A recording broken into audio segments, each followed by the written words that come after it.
ग्रंथरा श्रीमद्भागवतम की जय। भागवतम का पढ़ना और भागवतम का सुनना गुरु महाराज बताते थे ये कैसा है, जैसे शुरुआत में पीलिए का मरीज होता है, उसको मीठा अच्छा नहीं लगता, इसी प्रकार शुरुआत के अंदर ये हमारे को विष के तुल्य कड़वी लगती है कि कुछ नहीं है, खास बात नहीं है, तो सुनी सुनाई बातें हैं, ऐसा बोल देते कि विष के समान ये बड़ी कड़वी लगती है। और बाद में क्या हो जाता है, ये अमृत के समान हो जाती है। क्यों? संग मिल जाता है और उसके बाद अच्छा लगता है सभी के साथ बैठ करके। ये होता है सतोगुण, ये इंसान धीरे धीरे सतोगुण तक पहुंच जाता है। और जो रजोगुणी होते हैं उनमें क्या होता है, शुरुआत में तो उनको ये चीज लगती है अमृत के समान मीठी। वो क्यों लगती है, क्या आप उसको शुरू में बताओगे? जाएगा, अच्छा उसको अनुभव होगा, उसको छोड़ देगा फिर, और बाद में उसको क्या लगेगा, छोड़ दो उसको, वो हो जाएगी उसके लिए कड़वी। ये है रजोगुण का प्रभाव। कुछ गया तो उसके बाद छोड़ दिया। तमोगुणी को कोई असर है ही नहीं इन चीजों का, तो शुरुआत में ही इन चीजों से उससे कोई मत लेना देना नहीं होता। तो इसलिए ये एक संघ का बड़ा प्रभाव है। जब दूसरा आदमी मिल जाता है ना, उसको कहते हैं चल मंगला में चलो। जैसे आज माता जी सुबह उठ करके तैयार हो गई, मंगला में पहुंच गई, और जब इनको धीरे धीरे मंगला का एहसास हो जाएगा ना, ये डेली फोन करने लग जाएंगी कि रोजे मैं भी जा रही हूँ। तो धीरे धीरे उसका स्वाद का अनुभव हो जाएगा कि भाई हाँ, बड़ा आनंद आता है सुबह सुबह ठाकुर जी के दर्शन होते हैं, पर्दा खुलता है जब, वह कितना आनंद आता है अंदर जा। तो ये बड़ा महसूस होता है कि वहां पर जाकर के बड़ा अमृत के समान लगता है। फिर श्रीमद् भागवतम का स्कंद 4 अध्याय 6 और श्लोक नंबर 17 है। ब्रह्मा द्वारा शिव को मनाना। वनस उदुबर अश्वत्थ प्लक्ष न क्रोध हिडोबी पनस कटहल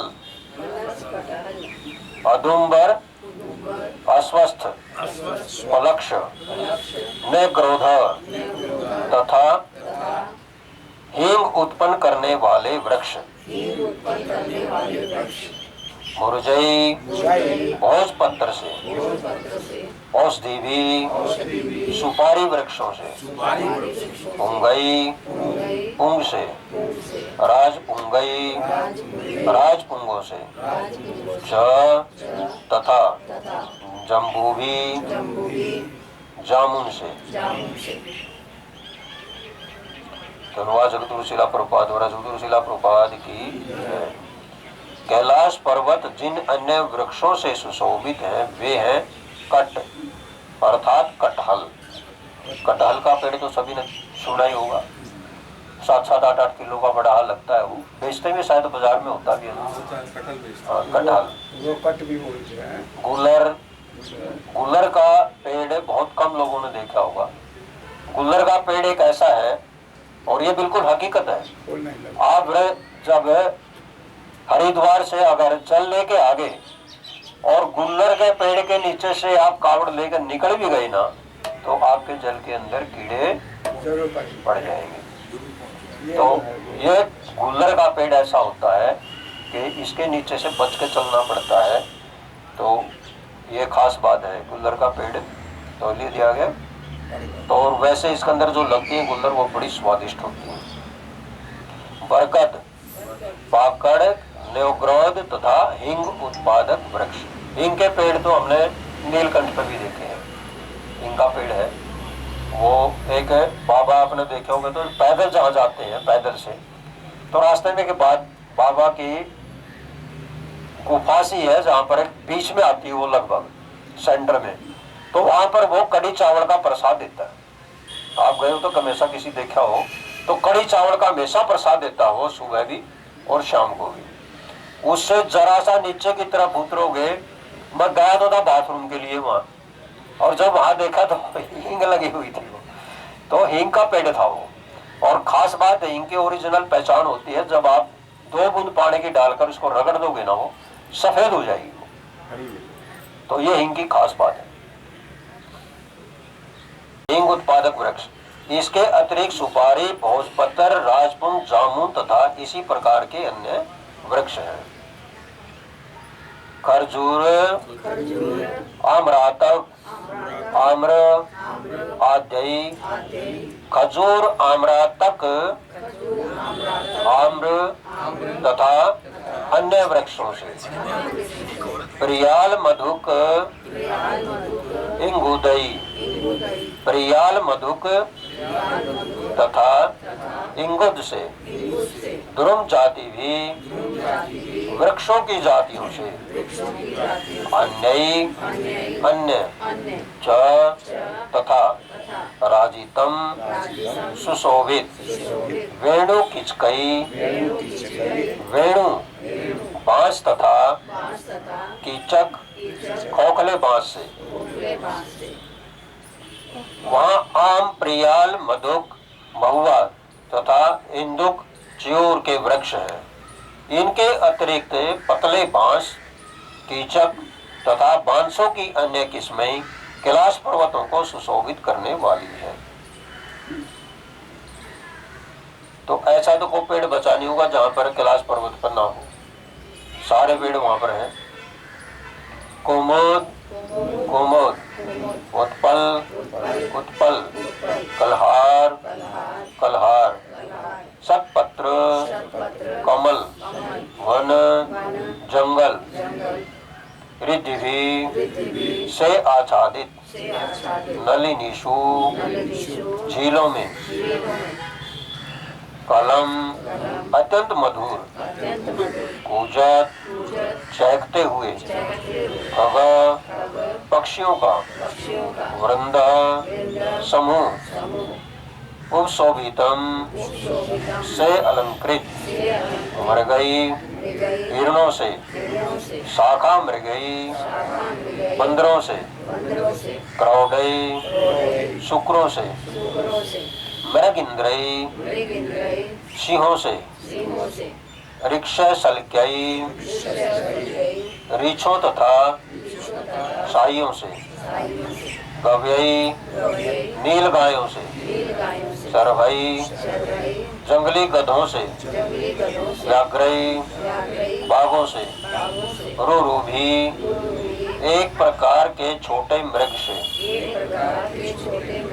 महिष आदि भी, भैंसे आदि से। वहाँ कई प्रकार के कमल पुष्प हैं तथा कुमुद, उत्पल, सतपत्र, वहाँ का वन अलंकृत उद्यान सा प्रसिद्ध होता है। और छोटी छोटी झीलें विभिन्न प्रकार के पक्षियों से भरी पड़ी हैं, जो अत्यंत मीठे स्वर से चहकती हैं।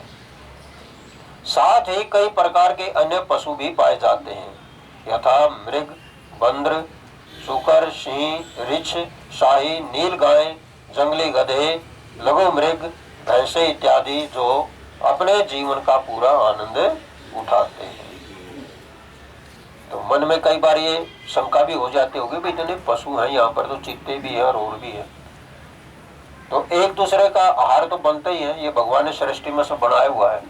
लेकिन चैतन्य महाप्रभु जिस समय प्रचार के लिए गए थे और जंगलों में होकर गए थे ना, वहां पर एक जीव दूसरे जीव का हिंसक नहीं था। उन्होंने समझा दिया था कि सभी प्रेम से रहो, तो एक भी जीव इधर उधर किसी को तंग नहीं करता था।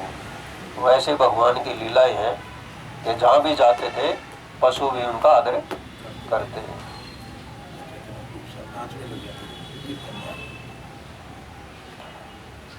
कर्णांतर, कर्णांतर से एक पद, एक पद, आश्वासई, आश्वास्य से, निर्जुष्टम, पूर्णतः भोगा हुआ, वृक नाभि भी वृक तथा नाभि कस्तूरी मृग द्वारा कदली केला के खंड समूह से संरुद्ध आच्छादित नलिनी कमलों से भरा सरोवर पुलीन रेतीला किनारा श्रीयम अत्यंत सुंदर। वहाँ पर तरह तरह के मृग पाए जाते हैं, यथा कर्णात्र, एक पद, अश्वास्य, वृक तथा कस्तूरी मृग। इन मृगों के अतिरिक्त तरह तरह के केले के वृक्ष हैं जो छोटे छोटे झीलों के तटों को सुशोभित करते हैं। पर्यस्तम गिरा हुआ नंदया नंदा नदी से सत्या साध्वी सती के स्नान से पुण्यतर विशेष रूप से सुगंधित उदया जल से विलोक्य देख कर भूत ईशा भूतों के स्वामी शिव का गिरिम पर्वत विबुधा देवतागण विस्मयम आश्चर्य ययु हुआ। अनुवाद, वहाँ पर एक अलकनंदा नाम में एक छोटी सी झील है जिसमें साध्वी सती स्नान किया करती थी। यह झील विशेष रूप से शुभ है। कैलाश पर्वत की विशेष शोभा देखकर सभी देवता वहाँ के ऐश्वर्य से अत्यधिक विस्मित थे। तात्पर्य, श्री भागवत चंद्र चंद्रिका नामक भाष्य के अनुसार साध्वी सती जिस जल में स्नान करती थी वह गंगा जल था। दूसरे शब्दों में गंगा नदी कैलाश पर्वत से होकर बहती थी। ऐसा कथन स्वीकार्य हो सकता है क्योंकि गंगा जल शिव की जटाओं से होकर बहता था। चूंकि गंगा जल शिव के सिर पर ठहर कर तब ब्रह्मांड के अन्य भागों में बहता है, अतः बहुत कुछ संभव है कि जिस जल से साध्वी सती स्नान करती थी और जो अत्यधिक श्वासित था वह गंगा जल ही था। ये तो बात बिल्कुल सत्य है कि जो श्याम कुंड और राधा कुंड है, आप वहां पर जाओगे, उस जल को आप चाहे मतलब हजारों साल रख लियो, वो जल खराब नहीं होगा, कोई कीड़ा नहीं पड़ता उसमें। इसी तरह गंगा जल है, गंगा जल को भी आप रख लोगे तो उसका कुछ भी नहीं बिगड़ता। और उस ऐसे पानी को रख लो आप, 1-1.5 महीने में उसके अंदर कीड़े पड़ जाते हैं। क्यों है ये, ऐसा क्यों है? अभी आप इसमें तो आया ना कि भगवान शिव की जटा से ये पृथ्वी पर आया है, कोई ये जल साधारण नहीं है। तो वो तो ये तीनों का वहाँ पर तो है, मेल है, तो इसमें तो कोई है दुराई नहीं है। वो तीनों तो शुद्ध नदियाँ हैं। जो भी नदी गंगा तो गंगा हो जाती है। गंगा, जमुना, सरस्वती जो ये नदियाँ हैं, ये कोई साधारण नदियाँ नहीं है। भगवान श्री कृष्ण को तो सबसे ज्यादा प्यारी कौन है? यमुना जी। क्यों यमुना जी क्यों प्यारी है? इनकी ये पत्नी है, तो इसलिए इनको तो सबसे प्रिय जमुना जी है। और जमुना जी का सबसे मुख्य उदाहरण वृंदावन में है। तो यहाँ पर वही चीज बताई गई। अरे हमारे जो संत हैं कितना कितना वर्णन करते हैं। प्रभुपाद जी जिसमें वृंदावन में थे, कृष्ण बलराम मंदिर में, ये मंदिर पूर्ण नहीं था। और वो कहाँ ठहरते थे? राधा दामोदर मंदिर में एक छोटा सा कमरा। तो उस कमरे में क्या था? ग्रंथ आज श्रीमद् भागवतम की। तो वहां पर उन्होंने ग्रंथ लिखे थे। और वृंदावन में जिस टाइम ये कृष्ण बलराम मंदिर बना नहीं था, सबसे पहले क्या बना था? आश्रम। सबसे पहले आश्रम बना था, जैसे अपने इन मंदिरों में बने हैं। गुरु महाराज ने सबसे पहले क्या बनाया यहाँ पर? आश्रम, जैसे भक्त आकर रुके और प्रचार करें। सबसे पहले इस मंदिर में भी इसी तरह आश्रम बना था। तो प्रभुपाद जी ने वो आश्रम बना दिया ताकि यहाँ आए और भजन पाठ करें और इसके जरिए फिर ये मंदिर खड़ा हो जाए। तो एक अंग्रेज हर रोज सुबह राधा रमन मंदिर में जाता था और 20-25 मिनट वहां पर खड़ा होकर के राधा रमन जी को देखता रहता था। तो इस तरह कई महीने बीते और एक दिन राधा रमन का जो पुजारी था वो उस अंग्रेज को बुला के बोला कि इधर आओ। तो बोले आपकी राधा रमन में इतनी श्रद्धा है, आप कहाँ से आए हो? बोले मैं अपना गुरु है मेरा रूपाल जी है, तो मैं वहां से हर रोज यहाँ आता हूँ दर्शन करने। तो बोले आप तो बिल्कुल शुद्ध हो चुके। बोले कैसे? तो बोले अब आप जन्म लोगे तो आपका जन्म वृंदावन में होगा।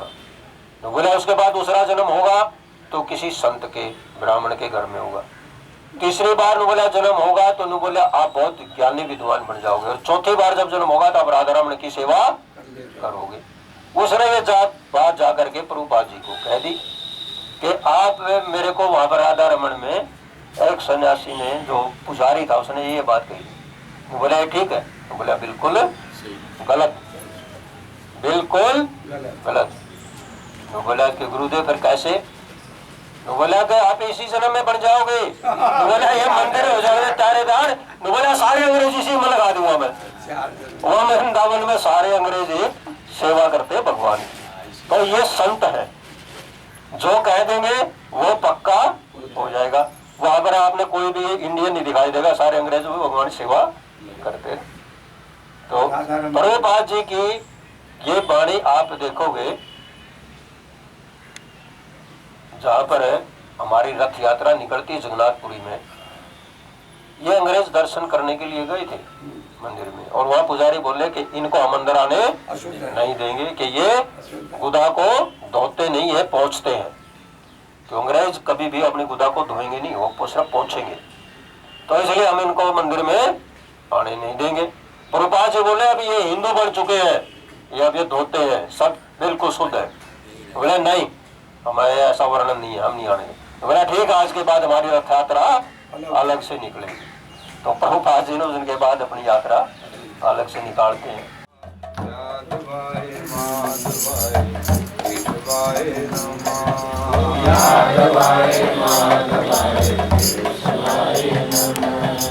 गोपाल गोविंद राम श्री मधुसूदन, गोपाल गोविंद राम श्री मधुसूदन, गोपाल गोविंद राम श्री मधुसूदन, गोपाल गोविंद राम श्री मधुसूदन,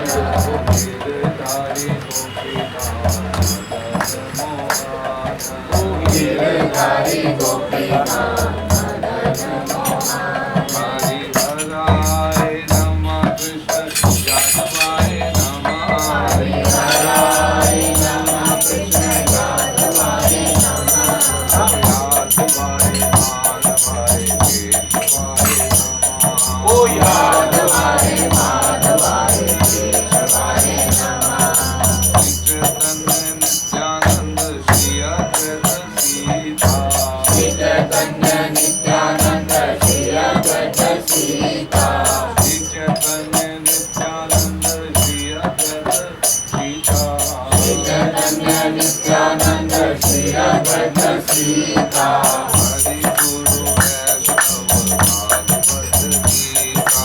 हरि गुरु वैष्णव भागवत गीता, हरि गुरु वैष्णव भागवत गीता, रूप सनातन भट रघुनाथा, रूप सनातन भट रघुनाथा, रूप सनातन भट रघुनाथा, रूप सनातन भट Raghunatha,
Radha Krishna Nitya Leela Karila Prakasha